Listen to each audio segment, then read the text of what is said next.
meu punto de vista, de don Xesús hai que destacar dúas ou tres cousas que son fundamentales ao longo da súa vida.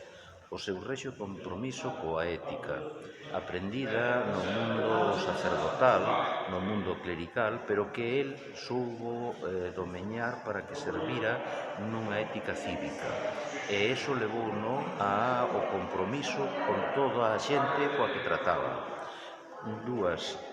Outra cousa que destacou moi ben Manolo de Dios hai uns anos, sempre o recordarei cando decía que don Jesús decía que o que había que facer en España e en Galicia era facer grupo, tratar de conseguir aunar criterios e coherencia da xente en torno a un proxecto común no que todos tiveramos cabida. Mais ou menos o que hai un ratiño acaba de contarnos Sí, Nemesio, verdade? Nemesio hai un momento. Pois eses dous feitos levaos non só na vida profesional, como xente, como conservador de museos, como arquiveiros, e logo tiña outra cousa, o sentido de participación da xente. Sentíase próximo á xente que se achegaba a él. E non trataba de marcar unha distancia, dicindo eu sei e vos non sabedes, senón que ao revés, trataba de incardinalo.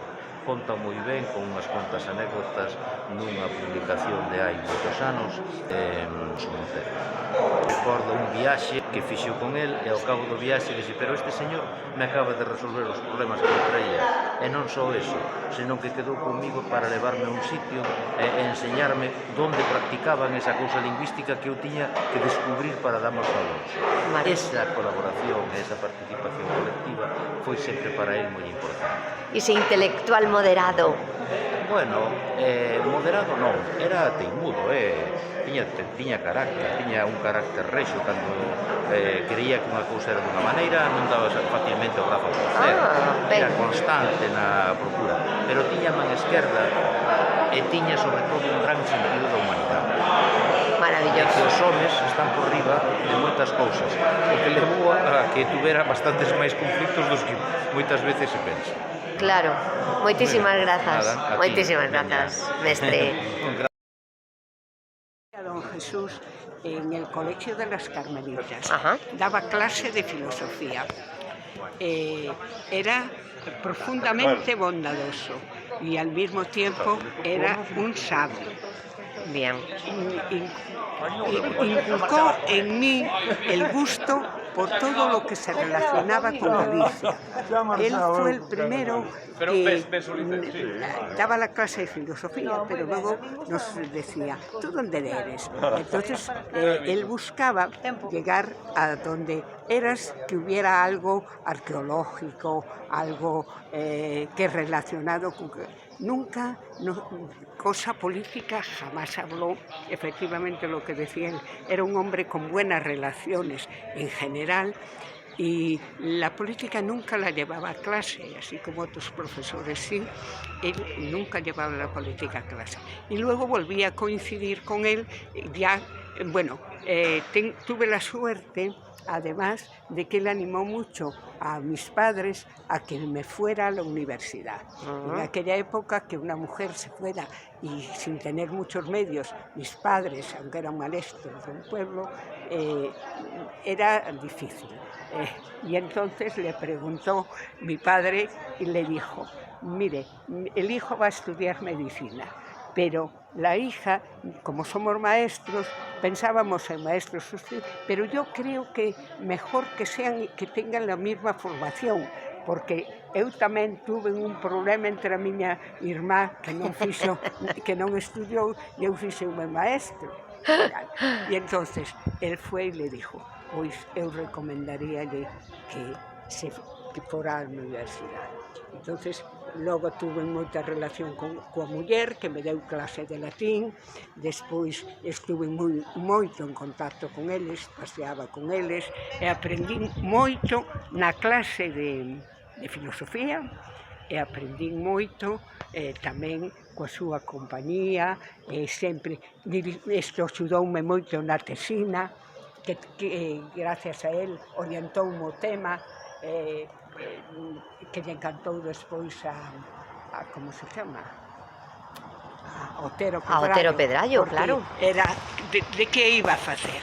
Pois fixena de estudio económico e geográfico del Ayuntamiento de Carballino. Por qué?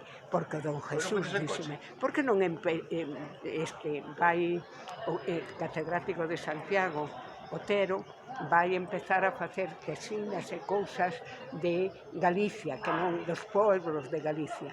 E ela axudoume moito, estaba no museo, no arxivo, ela orientoume como tiña que facer, a donde tiña que acudir, teño incluso párrafos enteiros na miña tesina dele. Que maravilla.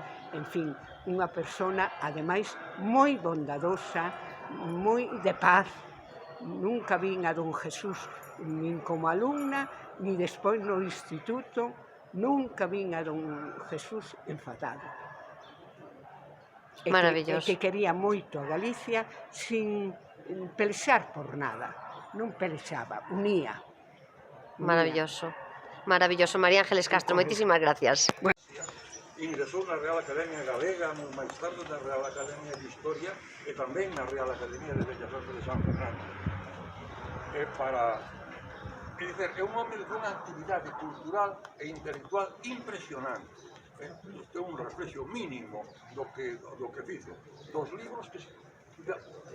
A bibliografía é que ler todos os artículos, libros, que describir é impresionante. Simplemente pensar na vida e a fala dos devanceiros, con todo o que significa de investigación, de recollida de datos, da importancia que ten o recordarnos a nós, eu creo que é importante para un país, recordar o seu pasado, a súa historia, saber quen foron os nosos antecedentes, saber cual foi a nosa fala, a nosa cultura, a nosa historia, é importante. Bueno, pois este home recolleuno todo isto, pero para os ourensanos, ademais, particularmente, está aí o arquivo provincial. A partir de aí, conectamos con un grupo de maestros e estudantes de magisterio, xente nova toda, que tiñan as súas reunións moi interesadas por a cultura galega. Reunimos, formamos un grupo, creo que importante, en donde había os máis vellos, viña tamén Don Xesús, naturalmente. Don Xesús era o que nos, era o elo de unión para todos nós, e dali naceu a Ourense.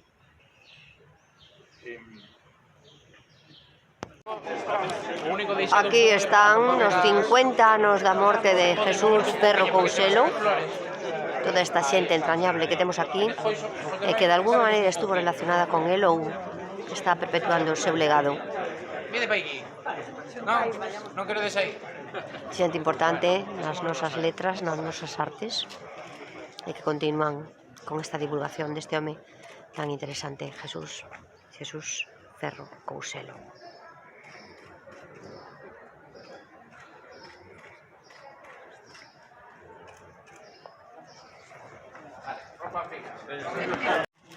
Jesús Ferro Couselo.